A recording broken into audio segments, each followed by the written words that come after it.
Et si nous prenions la décision de rendre nos vies plus simples? Si nous commencions à prendre du plaisir en faisant beaucoup plus, mais avec moins de ressources? Si retourner à l'essentiel devenait pour chacun d'entre nous un objectif? Je m'appelle Lionel Clément et depuis une dizaine d'années, j'ai décidé de mener une vie plus simple, plus en adéquation avec mes valeurs. Durant ces 10 années, j'ai travaillé à mener une vie plus frugale et j'ai découvert que c'était absolument pas une vie triste, ennuyeuse et pleine de frustration. J'ai découvert dans la frugalité une forme d'abondance qui aujourd'hui me rend pleinement heureux, même si je suis encore loin, très loin d'être arrivé. Et je suis convaincu que cette quête de simplicité est la quête de ma vie. J'ai créé les chemins de la frugalité pour partager mon expérience, mes découvertes, mais aussi pour vous inspirer et vous donner envie, à vous aussi, de faire de l'essentiel le tout de votre quotidien. Je vous souhaite de passer un excellent moment avec moi sur ces chemins qui, au final, ne nous mènent qu'à nous-mêmes.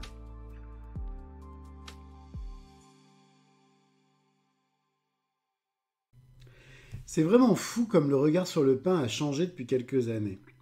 Alors que le pain était vraiment au centre de notre alimentation il y a encore quelques décennies, la consommation de pain a considérablement baissé au prétexte que celui-ci serait mauvais pour notre santé. On l'accuse notamment de faire grossir, de provoquer des allergies ou encore d'être un aliment pauvre en nutriments essentiels. Et bien entendu, tout ça c'est complètement faux. Car si vous consommez du pain de qualité, vous rencontrerez jamais aucun de ces problèmes. Et vous constaterez vite que le pain est certainement un des meilleurs aliments qui soit.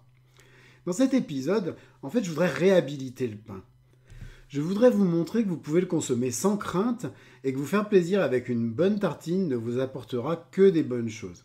À condition, bien entendu, comme je l'ai dit dans l'épisode 24 de ce podcast, de bien savoir le choisir. De manger du pain de qualité, fabriqué par des boulangers passionnés, comme il en existe encore, et ça, heureusement. Bref, j'espère que cet épisode vous donnera envie de remettre le pain à la place d'honneur qu'il mérite sur votre table. Je ne sais pas si vous le savez, mais la consommation de pain a très fortement réduit en France depuis 50 ans. Nous consommons environ 120 grammes par jour par habitant de pain, alors qu'on en mangeait 3 fois plus en 1970. En gros, dès après la Deuxième Guerre mondiale, la consommation de pain commence à baisser fortement. Alors les raisons, elles sont diverses. Déjà, une industrie agroalimentaire qui nous pousse à manger d'autres céréales ou des céréales sous d'autres formes. Il y a aussi le fait que la population est plus sédentaire et qu'elle a donc besoin de moins de calories au quotidien. Et puis il y a aussi une forme de diabolisation du pain avec beaucoup d'idées fausses qui lui sont rattachées et notamment des idées concernant son impact sur la santé. Parmi ces idées, on peut trouver notamment le fait que le pain serait trop riche en glucides, que le pain ferait grossir, qu'il ne faudrait pas le consommer à tous les repas, ou qu'il serait pauvre en nutriments. Et plein d'autres idées un petit peu ridicules. Pourtant, le pain, c'est vraiment un aliment que vous devriez privilégier dans votre assiette, parce que c'est une excellente manière, notamment s'il s'agit de pain au levain, de manger des céréales de manière vraiment qualitative. Le pain, c'est un aliment qui est riche en glucides complexes. Il est donc parfait pour nous donner toute l'énergie nécessaire au fonctionnement de notre corps, mais aussi de notre cerveau. C'est un aliment qui est très riche aussi en protéines végétales. C'est donc un excellent moyen de limiter par exemple sa consommation de viande, voire de ne plus en consommer du tout dans le cadre d'un régime végétarien. Le pain, et notamment le pain complet, il est aussi très riche en fibres. C'est un excellent moyen de réguler son transit intestinal. Et puis, il est riche en magnésium et puis aussi en vitamines du groupe B.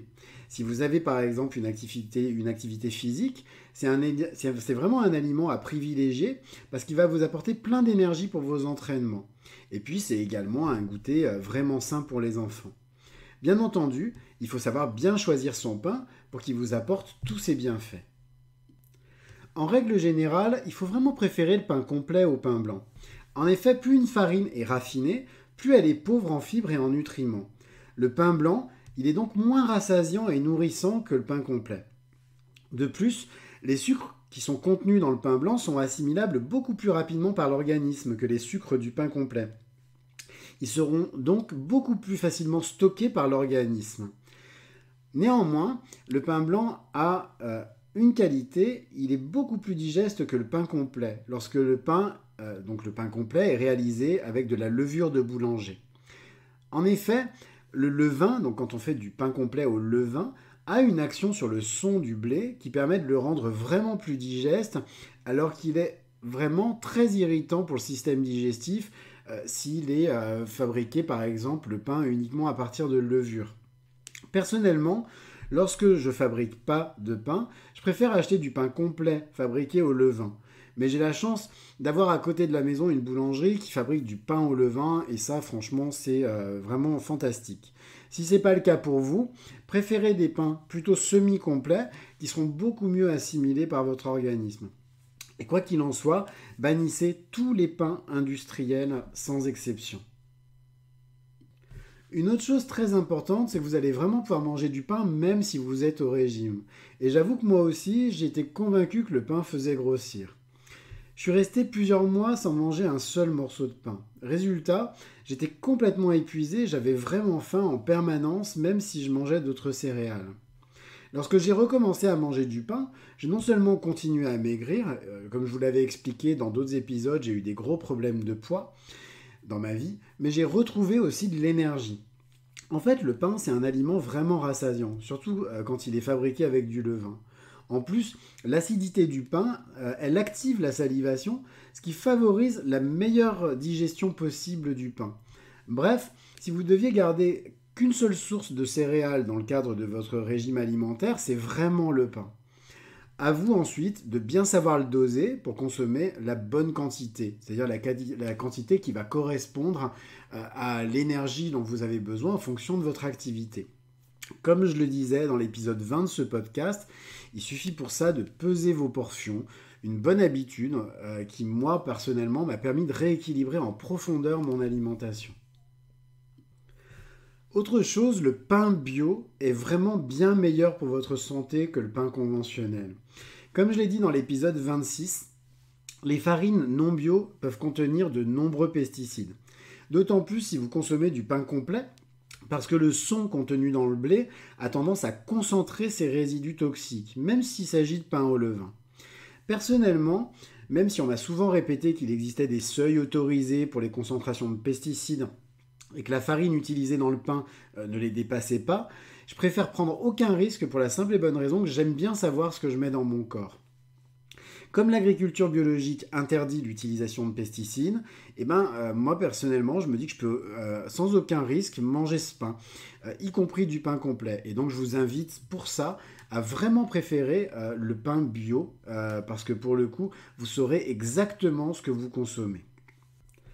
Enfin, si comme moi vous tombez amoureux du pain au levain, ce type de pain est tout simplement extraordinaire tant il regorge de vertus. Très clairement, le levain et donc la fermentation lactique améliorent de manière très sensible les qualités nutritives du pain. Pour commencer, si le pain au levain est plus digeste, c'est parce que les bactéries qui sont contenues dans le levain se nourrissent de l'amidon contenu dans la farine. En faisant ça, elles découpent en fait les molécules d'amidon en glucose et en saccharose, et ça rend le pain beaucoup plus facile à digérer. En plus, la protéase qui est contenue dans le levain va au fil de la fermentation dégrader le réseau de gluten du pain. Et ça va permettre de le rendre beaucoup plus assimilable, même par les personnes qui sont sensibles au gluten.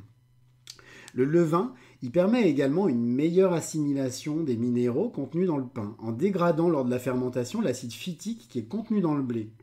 Enfin, l'organisme assimilera beaucoup mieux les glucides contenus dans le pain au levain, qui possède un index glycémique beaucoup plus bas que le pain fabriqué avec de la levure.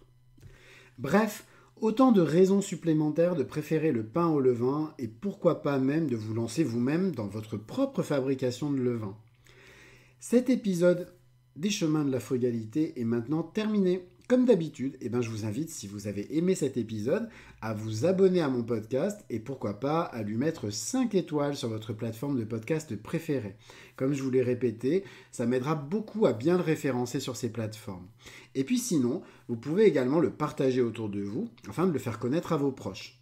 En attendant, je vous souhaite à tous une très belle fin de journée et puis je vous dis à demain pour un nouvel épisode. Au revoir.